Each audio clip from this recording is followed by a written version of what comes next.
when we are talking about this data transfer, so it can be classified into two categories. So, one category is synchronous data transfer, when the transmission between the two devices they are with with respect to a common clock. So, if we have a common clock, like if this is the transmitter and this is the receiver. So, this data transfer takes place and they are driven by a common clock signal.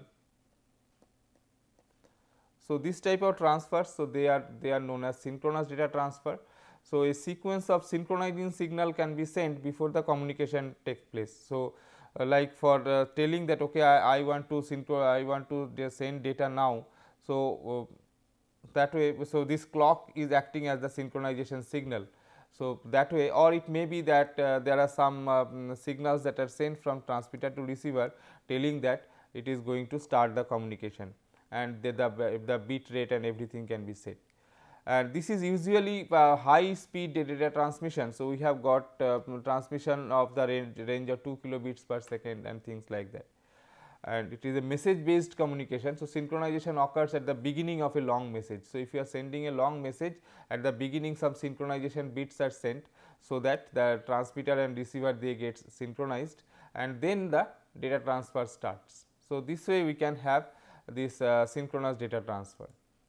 On the other hand, we can have asynchronous data transfer, where the transmission can occur at any point of time. So, it is character based transmission, every character will be sent separately, and it is low speed transmission, less than 20 kilobits per second. However, the advantage is that we do not need any synchronization sequence between the transmitter and receiver. So, that way the communication overhead is less, you can say. So, the generally the standard that is followed is like this. The line is normally at logic 1. Okay. So, when no transmission is taking place between the devices, so line is at logic high. So, it is like this. So, it is at logic high. Then, so this is the one is called mark, and logic 0 is called a space. So, when you are transmitting a bit, so the bit So, when you are transmitting a bit, so this bit may be logic high or logic low. So, we can have this two devices. So, this bit that is transmitting, so it may be 1 or it may be 0. So, in the transmission terminology, so this 1 will be called a mark. This is the technical term for mark, and for 0 it is called a space. Okay, so this is a very old nomenclature, but that is followed in the literature. So, we have got this mark and space, and transmission begins with a start bit which is low. So, you can understand from this diagram that we have got this thing, initially it is high, and then this low, it means that this is the start bit, fine. Then after that 7 or 8 bits are transmitted representing the character that you want to transmit. So, this D0 to D7 are the bits that are transmitted. So, normally we are transmitting in ASCII code. So, ASCII is a 7 bit code, or if you go to extended ASCII, so it is 8 bit code, or then there is a EBC DIC coding which is 8 bit code. So, that way whatever be the coding, so those 8 bits will be transmitted, and the transmission is concluded by 2 stop bits. So, these are the 2 stop bits which are high for 2 successive clock cycles, and then successive clock 2 successive bit times, and then they will be taken as the end of the transmission. So, again for if you are going to transmit the next character, so again you have to send a start bit and send the next character. So, this way this asynchronous data transmission will take place. Now, between the in this transmission, so we can have this type of classification: simplex, duplex and half duplex. Okay, simplex, half duplex and full duplex. So, simplex is one way transmission. So, it from there are 2 devices, and out of them one of them is a master, other one is a slave, and data transfer is always either data transfer is always from the master to the slave, or it is always from slave to master, only in one direction. Okay. So, it cannot be in both the directions. Half duplex means the transmission can take place in both the directions, but at any point of time. So, it is in a single direction only. So, that is half duplex type of communication. And we have got full duplex where the data flows both ways at the same time. So, we can have this. So, half of this simplex transmission means, so it is, so the direction is fixed. So, if this is the transmitter and this is the receiver, the direction, the transmission is always from the transmitter to the receiver. Then in case of so it is very simple. So, only one wire is needed to connect between the devices. So, typical example may be a communication from computer to printer. So, of course, there are some status checks and all that. So, ignoring those status checks, the data transfer is from the computer to the printer only. So, that way it is a simplex type of connection. Then half duplex connection. So, here this data transfer can be both in both the directions. Okay. At some point of time it is from device 1 to device 2, sometimes it is from device 2 to device 1. So, typical example is the telephone line where two people are talking. So, at one point of time the line is in one direction only. So, and it switches continually, and so that at some point of, for some time it is in from person 1 to person 2, and again in the next slot it is from person 2 to person 1, but this happens so fast that we may not be able to understand that switching. So, in this case also one wire is sufficient, and the best connection is the full duplex connection. So, you have two wires will be needed. So, we have transmitting and the transmission and receiving wires. So, they are separate. So, we can have the transmitter and the receiver. So, this is the device 1, this is device 2. So, this is transmit data, which is known as TXD, and this is the receive data. Similarly, for this side we have got the transmit data, here and the receive data here. So, this way we can have this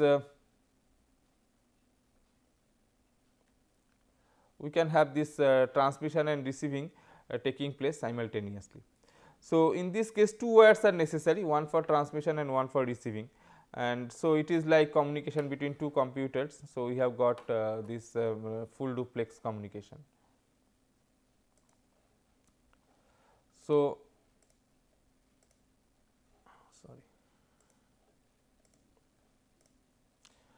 next important thing is the rate of transmission. So, parallel transmission. So, all 8 bits are sent simultaneously. So, if you are sending one character at a time, so even for parallel communication all the 8 bits will go together. For serial transmission, the bits will be sent one at a time. So, one bit will go at a time, and so it will take longer time.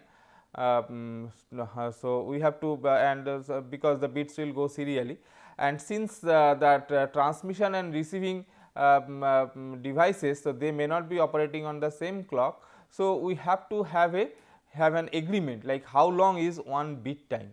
So, if you look into this diagram, you see that I have said that okay, this is D0, this is D1.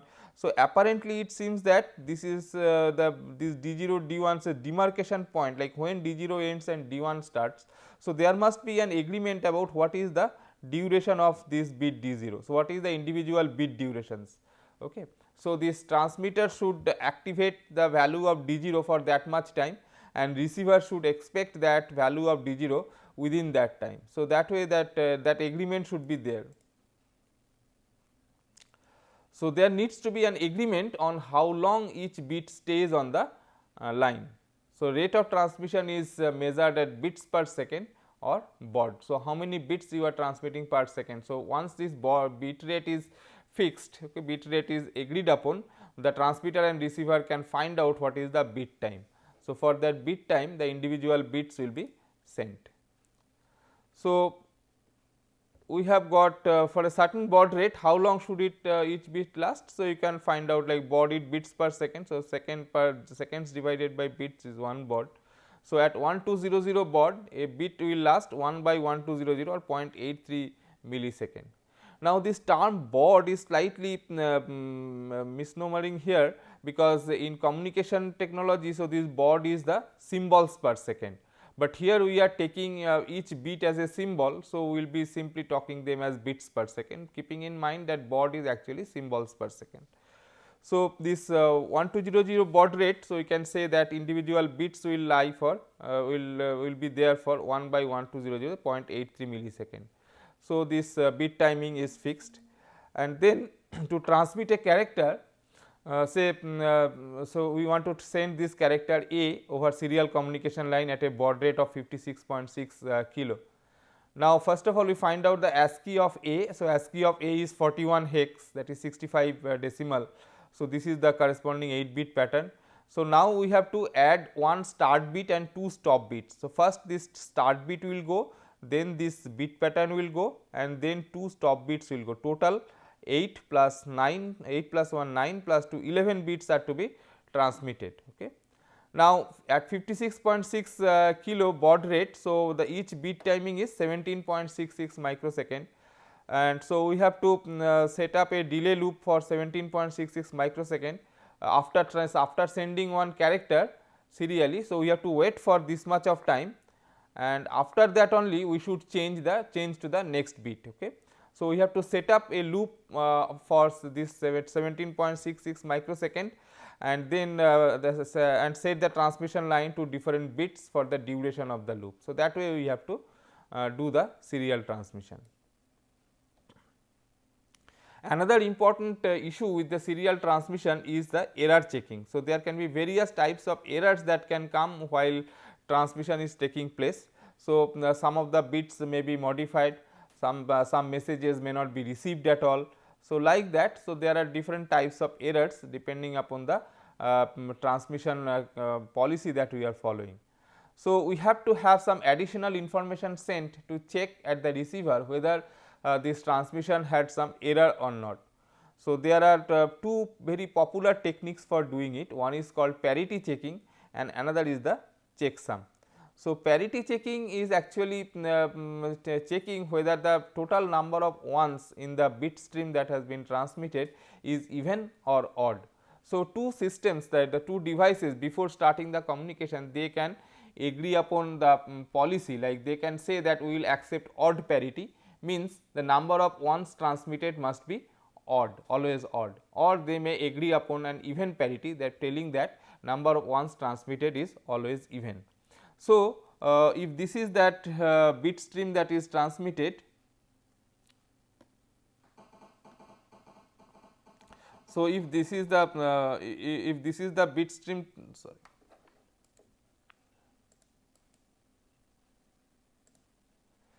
So, if some bit stream is transmitted in that bit stream, so we can say that okay, if this is the bit stream to be transmitted and this bit stream has got say even the odd number, say even number of ones. So, bit stream may be 1 1 0 1 1 0 0 0, this may be the 8 bits transmitted. So, we have a parity bit at the end of it. So, this bit is called parity bit, and this parity bit, so if we say that we will follow odd parity, then this bit will be set to 1, and if we say that we will follow even parity, then this bit will be set to 0. So, at the receiving end, if any of these bits get corrupted, say this bit has changed from 0 to 1. So, when you compute the parity at the receiving end, so it will not match. So, we can check that there is a problem with the bit the bit stream that has been transmitted. So, though we cannot detect like what exactly has gone wrong, but we know that something has gone wrong, and we can try out a retransmission of the bit stream. So, another possibility is to use some checksum. So, this parity is very rudimentary type of check. So, checksum means it computes some polynomial based on this bit stream that has been transmitted, and the remainder of the polynomial, so that is added at the end of the bit stream to as a pattern, and at the receiving end we again check it. So, the multiple errors may be detected by using this checksum facility. So, they are for checking, but not correction, that they will indicate that an error has occurred, and they do not say like where and where is the error. Okay. So, that cannot be told by these schemes. So, next we will see the parity checking. So, the number of ones in the as I was telling, so make the number of ones in the data odd or even. So, ASCII is 7-bit code. So, we have got 1 bit extra. So, bit D of the parity info. So we can 7-bit ASCII code is there. So, we can add another bit for parity information. So, making it total 8-bit. Now, for even parity, the transmitter will count number of ones in the data. If the number of ones is an odd number, then this bit D will be set to 1 and make the total number of ones even. And if the receiver will calculate the parity at the received message, and it will again calculate the value of D, and if the calculated value matches with the received D value, that means it will assume that there is no error. Of course, it does not guarantee, because so if multiple bits got corrupted, then there may be problem, but in general, so for most of the cases, so this may be correct. So, when you have got larger blocks of data transmission, so for example, you are transmitting data from disk, okay, to the computer or to the memory, then there can be more number of so if you are relying on this parity and all that, then after transmitting every bit, every character, you have to do this parity bit, okay. So, that may be overhead may be high. So, instead of that, so after transmitting one block of data, so we add the check bits, okay, that is the checksum. So, transmitter adds all the bytes in the message without carries, and then calculate the 2's complement of the result and send that as the last byte. So, this is one possible way of calculating checksum. The other one I was telling is by means of some polynomial. So, the entire message is represented as a polynomial, and then it is computing some remainder. That polynomial is divided by a fixed polynomial, and it will be the remainder is put as the checksum. So, that is other policy. So, this way whatever be the policy, so ultimately it comes up with a signature, okay, and that signature or the remainder, whatever we call it, so that will be put at the end of the message, and the receiver will so that and this signature will be checked at the receiving end. So, for the policy where all the bytes were added, like the policy that is detailed here, all the bytes are added, and the result we compute the 2's complement of the result and send as the last byte. So, what happens is that we are after taking the sum, we are negating the sum and sending it to the receiver. The receiver, after adding all the bytes, so it will get the plus of that sum, whose sign will be positive, and when the last byte will be added, the result should become 0. If the result does not become 0, that means there is some error. So, that is why it is called checksum type of thing. So, it is putting the checksum value at the end of the bytes that are transmitted. A very standard communication protocol that is used for quite a long time, since 1960s onwards, is the RS-232 type of protocol, and there are many variants of it. Say we have got 422, 489 like that. So, this is a communication standard for connecting computers to printers, modems, etc., and it is defined in 1950s. So, it uses to the voltage levels plus 15 volt and minus 15 volt. So, minus 15 volt is taken as logic high and plus 15 volt is taken as logic low. So, you see that when we are talking about 8085, so it cannot have minus 15 and plus 15 volt as output. So, we need some other power supplies for giving these values. Okay. So, that is a different issue, but the standard takes it like that.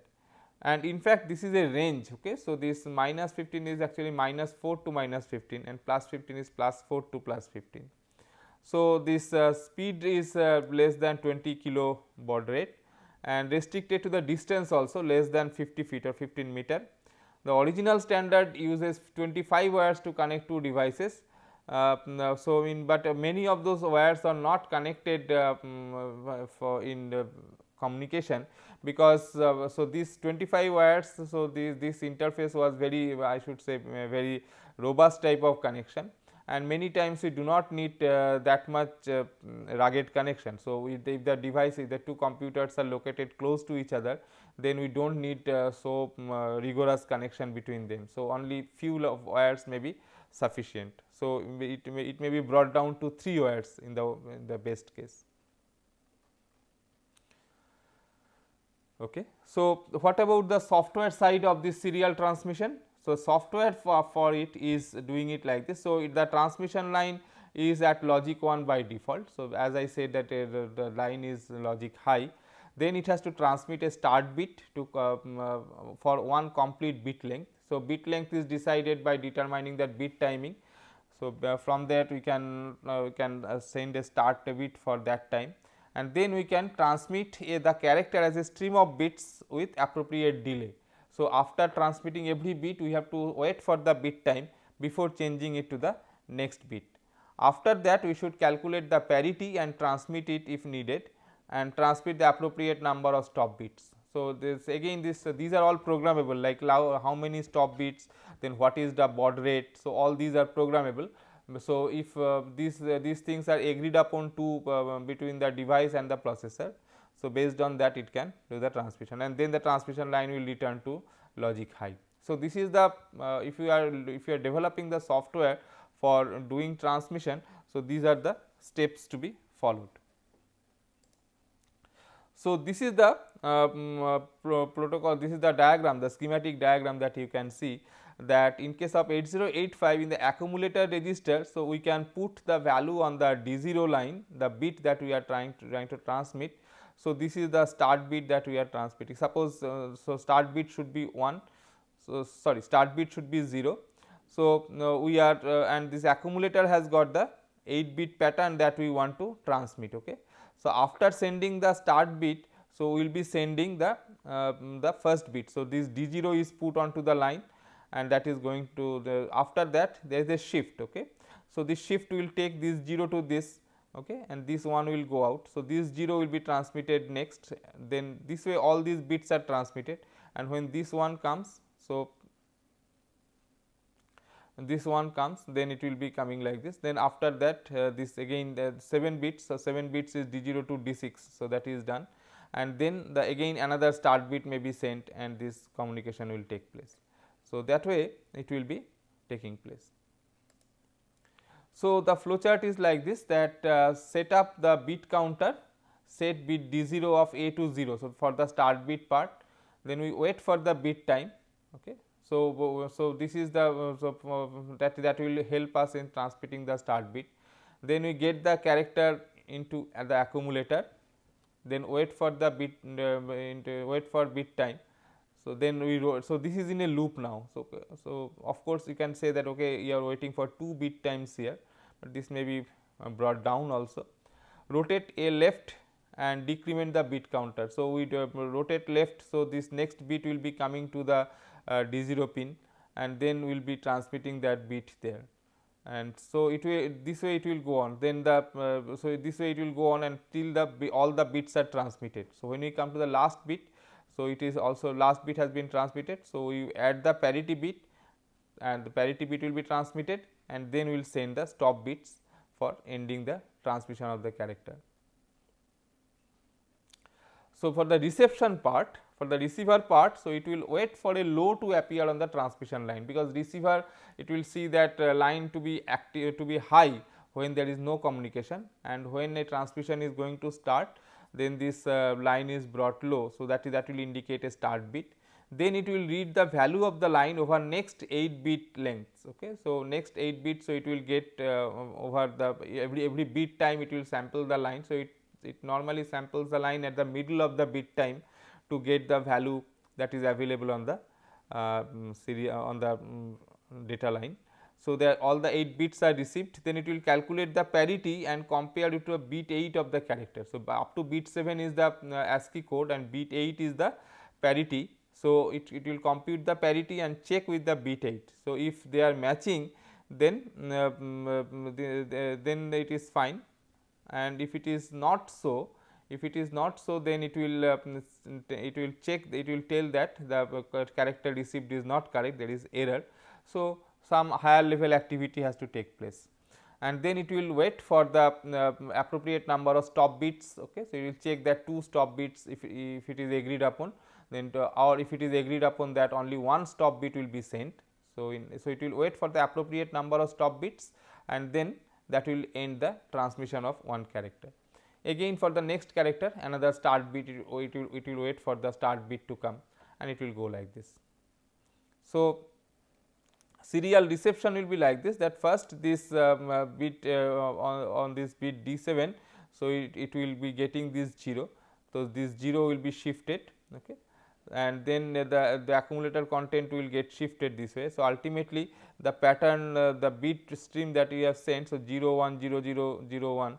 So, this bit pattern will be appearing onto the accumulator. So, first it gets this start bit, then it will get this is the first bit D1 D0 that is received, it comes here finally. So, initially the 1 came and then ultimately that 1 got shifted. So, this 1 is coming here.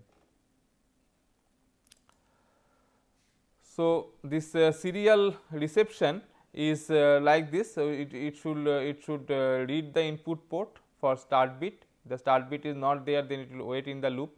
If it is yes, then it will wait for half bit time, and the bit is still low, then it will wait for, it will check when the start bit goes high. When the start bit the start, so this, if it is not low yet, that means that was a flicker, okay. So, that was a flicker, so that is not accepted, and if the bit is still low, that means it is really a start bit. So, that start bit counter is set, and then this it will go to the wait for bit time, read the input port, decrement counter, and this process will go on till the last bit has been received. Check parity for the bits that are received, and then that will be the end of the transmission.